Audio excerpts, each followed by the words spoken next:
ज्ञानेन्द्र कार्कीज्यू र यो मौलिक प्रकृतिको कार्यक्रममा सहभागी सबै विशिष्ट विभिन्न सङ्घ संस्थाको प्रतिनिधित्व गर्ने महानुभावहरू, विज्ञ र सबै पत्रकार साथीहरू, सबभन्दा पहिला त म पनि यो कार्यक्रम राम्रो परिणामसहित सफल होस् भन्ने शुभकामना व्यक्त गर्न चाहन्छु। म शहरी विकास मन्त्रालयलाई यस अर्थमा पनि विशेष धन्यवाद भन्न चाहन्छु। तपाईहरुले 6वटा प्रदेशमा यस किसिमका गोष्ठी अन्तर्क्रिया सम्पन्न गरेर आज बागमती प्रदेश अन्तर्गत सम्माननीय प्रधानमन्त्रीजीलाई नै प्रमुख अतिथि बनाएर यो कार्यक्रम सम्पन्न हुँदैछ र म विश्वास गर्छु कि यसबाट शहरी विकास सम्बन्धी नीति विधेयक तर्जुमा या युटिलिटी कोरिडोरसँग सम्बन्धित विधेयक निर्माणमा पनि महत्त्वपूर्ण योगदान हुनेछ भनेर म विश्वास व्यक्त गर्न चाहन्छु। यहाँ विशिष्ट विज्ञ महानुभावहरू हुनुहुन्छ। नेपाल नयाँ निर्माण गर्ने उद्देश्यसहित लागिराख्नुभएका थुप्रै व्यक्तित्वहरू हुनुहुन्छ।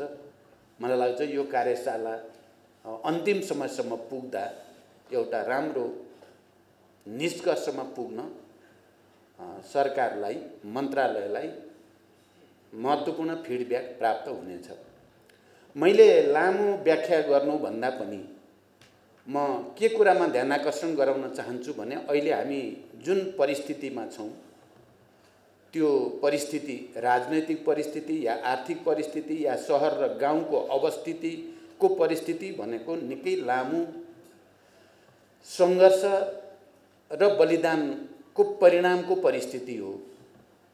हामी पहिलो पटक नेपाललाई समावेशी लोकतन्त्र, संघीय लोकतान्त्रिक गणतन्त्रको रूपमा संविधानमा लिपिबद्ध गरेका छौं र नितान्त नयाँ मार्ग सहित नेपाललाई अगाडि बढाउने भन्ने प्रतिबद्धता व्यक्त गरेका छौं संविधान मार्फत।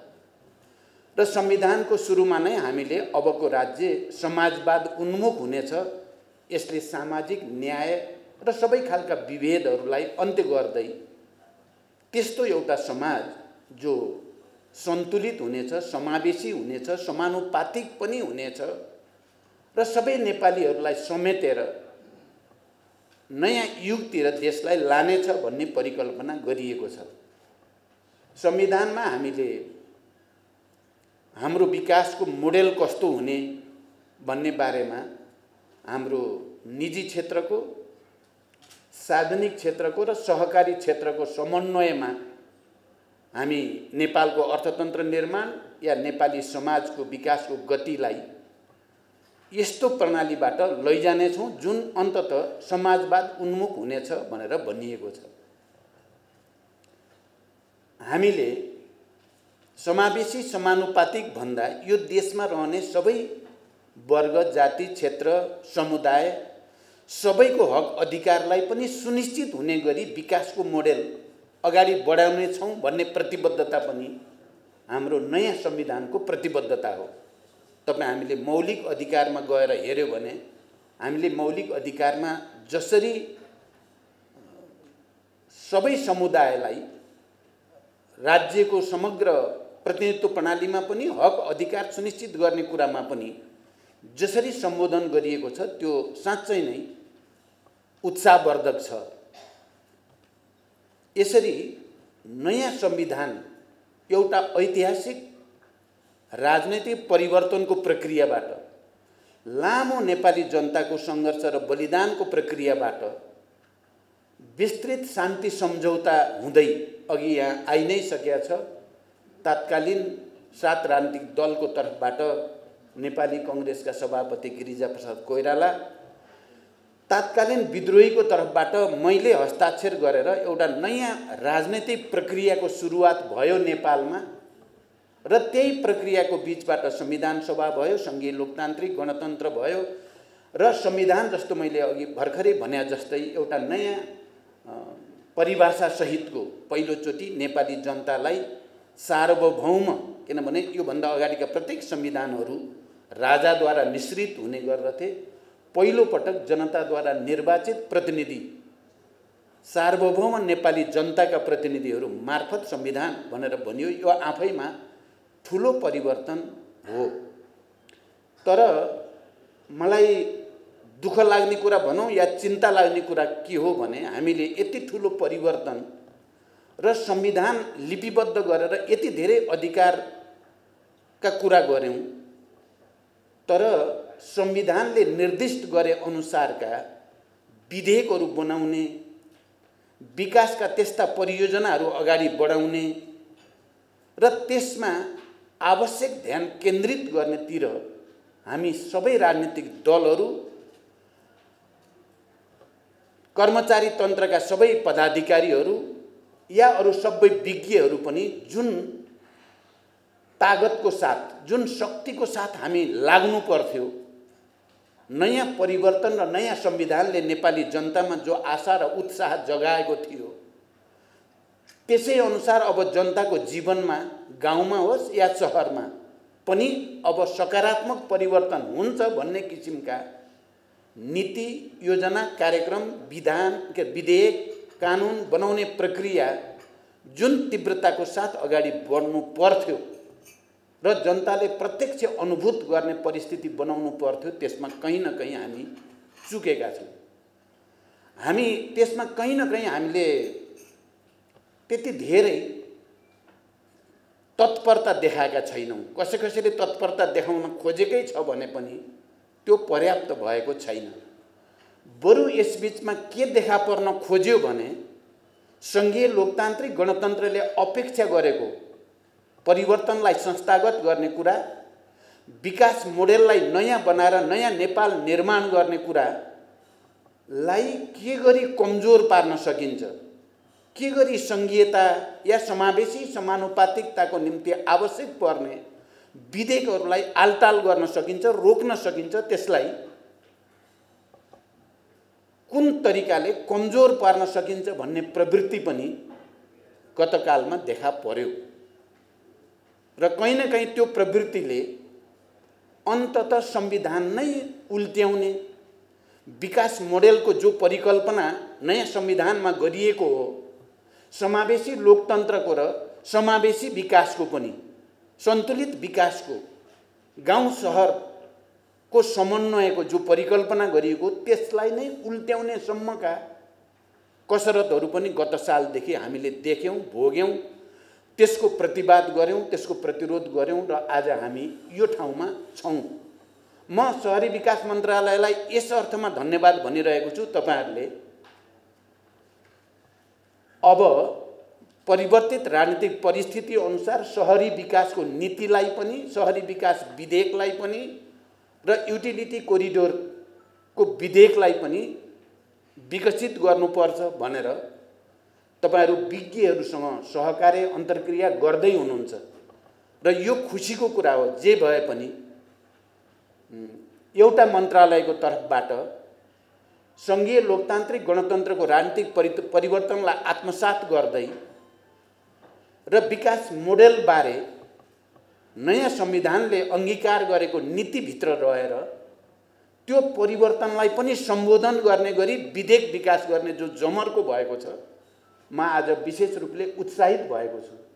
म माननीय रामकुमारीजीलाई विशेष धन्यवाद भन्न चाहन्छु र शहरी विकास मन्त्रालयका सचिव लगायत सबै पदाधिकारीलाई पनि यस अर्थमा धन्यवाद दिन चाहन्छु र म के विश्वास गर्छु भने अब सबै मन्त्रालयले पनि आफ्नो मन्त्रालय अन्तर्गत संविधानको मर्म र भावना अनुसार संघीय लोकतान्त्रिक गणतन्त्र समावेशिता समानुपातिकताको मर्म अनुसार हामीले आफ्नो मन्त्रालयका कामहरूलाई कसरी संयोजित गर्ने, कसरी परिमार्जित गर्ने, कसरी परिवर्तन गर्ने भन्ने कुरामा हामी सबैको पनि ध्यान जानेछ।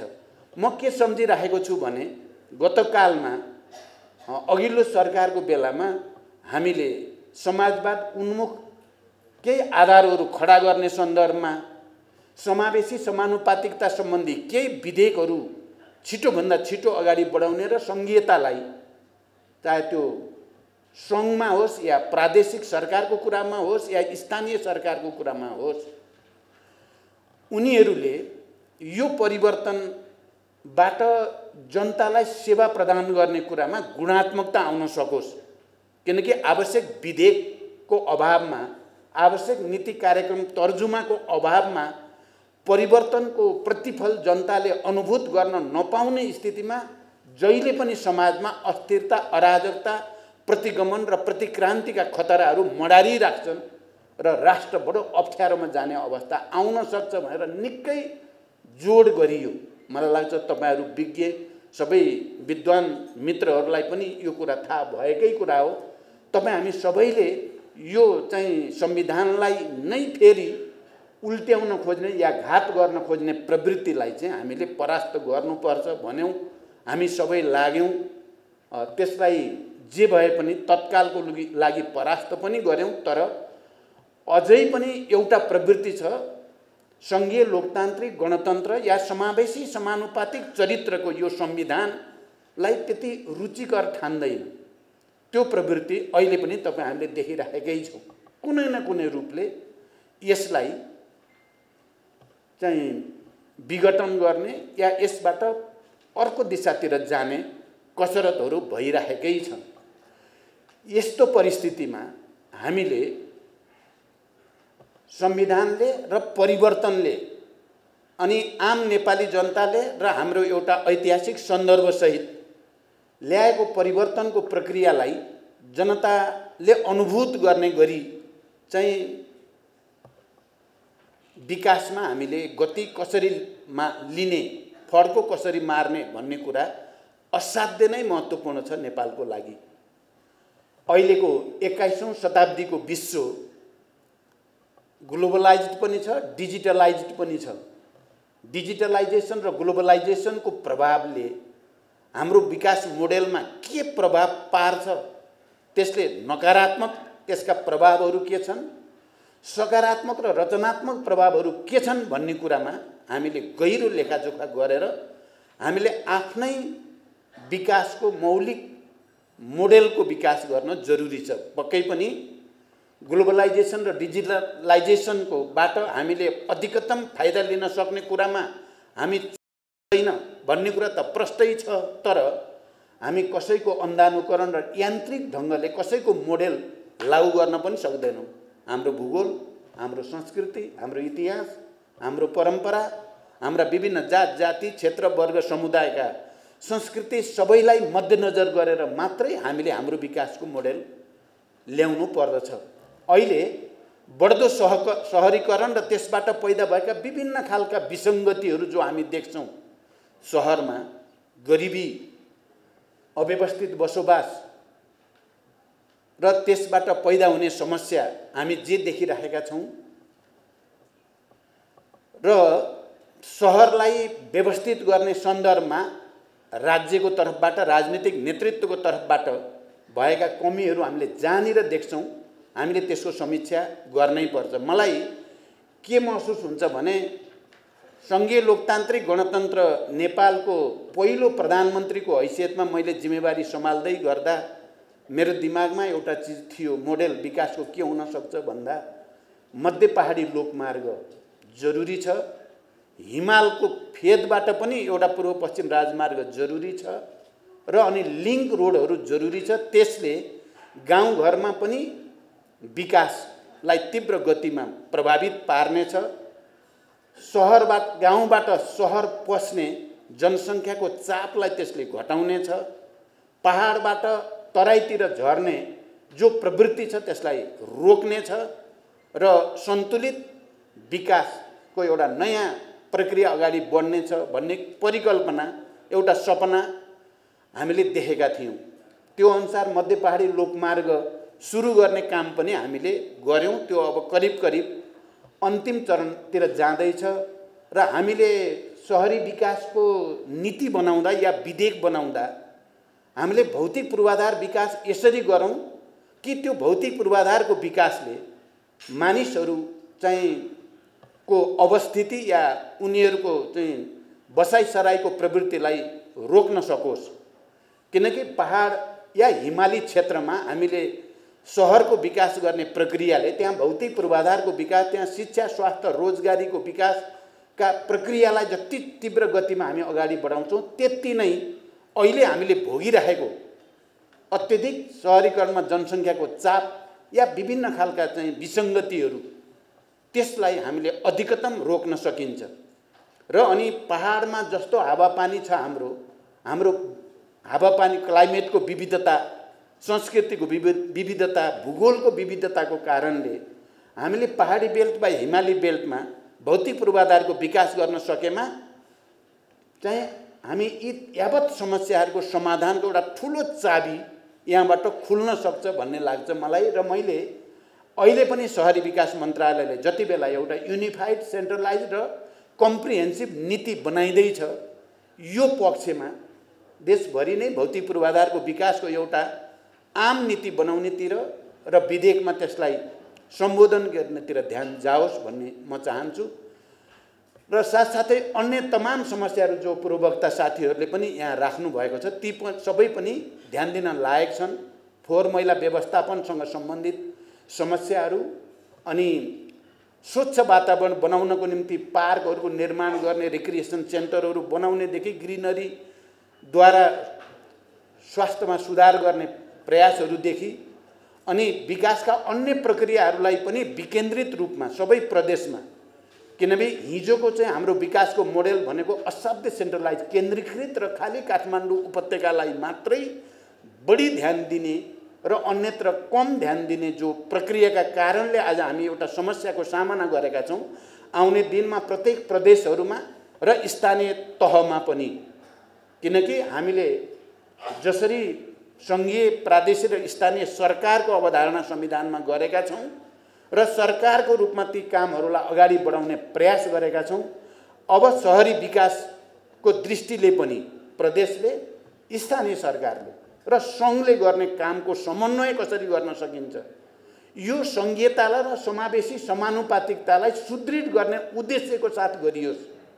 यसो नगरियोस् कि कसरी संविधानलाई कमजोर पार्न सकिएला। संविधानका ती प्रावधानहरू जसले स्थानीय तहमै गएर जनतालाई सेवा दिने परिकल्पना गरेको छ, जसले विकासलाई गाउँ सहर सबैतिर समन्वय र सन्तुलित ढङ्गले परिकल्पना गरेको छ, त्यसलाई कमजोर पार्ने दृष्टिले होइन, त्यसलाई सुदृढ गर्ने उद्देश्यका साथ विधेयकहरू बनाउँदा, नीति कार्यक्रम बनाउँदा त्यसमा ध्यान दियोस्। त्यसले मात्रै यो राष्ट्रलाई एकताबद्ध गर्न सक्छ, अघि लान सक्छ भन्ने मलाई लाग्छ। मैले छलफल भन्दै जाँदा त धेरै कुरा हुन सक्छन्, तर फेरि पनि मन्त्रालयले जो जमर्को गरेको छ, अब 64को शहरी विकास नीति जति बेला शान्ति सम्झौता त भएको थियो, संविधान बनिसकेको थिएन, त्यो परिस्थितिको शहरी विकास नीति र अहिले संविधान बनेर देश सङ्घीय लोकतान्त्रिक गणतन्त्रमा गइसकेपछि र 3 तहका सरकारले काम सुरु गरिसकेपछिको र अहिले नगरपालिकाहरू पनि थुप्रो नगरपालिका घोषणा भएर कामहरू अगाडि बढिसकेको स्थितिमा उही शहरी विकास नीति कार्यान्वयन गर्ने कुरा कहीँ कतै पनि त्यो वस्तुवादी हुँदैन थियो। सायद मन्त्रालयले त्यही कुरा विचार गरेर अब यसलाई बदलिएको राजनीतिक परिस्थिति र बदलिएको दुनियाँ, बदलिएको चाहिँ साइन्स टेक्नोलोजीको विकास, आविष्कार, त्यसले पैदा गरेको सहरीकरणको सन्दर्भमा त्यसले पैदा गरेका चाहिँ अवसर र चुनौतीहरू, यी सबैलाई पनि सम्बोधन गर्ने, तर मूल कुरा चाहिँ हामी आफैले ल्याएको परिवर्तनलाई सम्बोधन गर्ने गरी विधेयक बनाउने कुरा महत्त्वपूर्ण छ।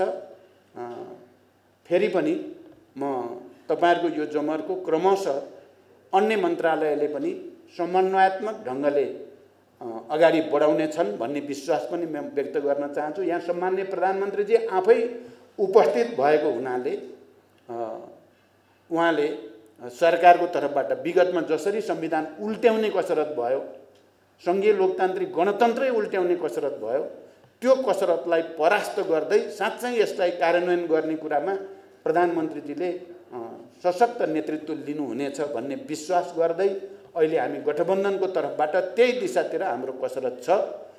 यति कुरा राख्दै फेरि मन्त्रालय र सबै पदाधिकारी र उपस्थित सबैलाई पनि धन्यवाद भन्दै बिदा हुन्छु। धन्यवाद। राठी 3 पुस्ते ग्याङ स्विच, सस्तो होइन राम्रो रोजौं।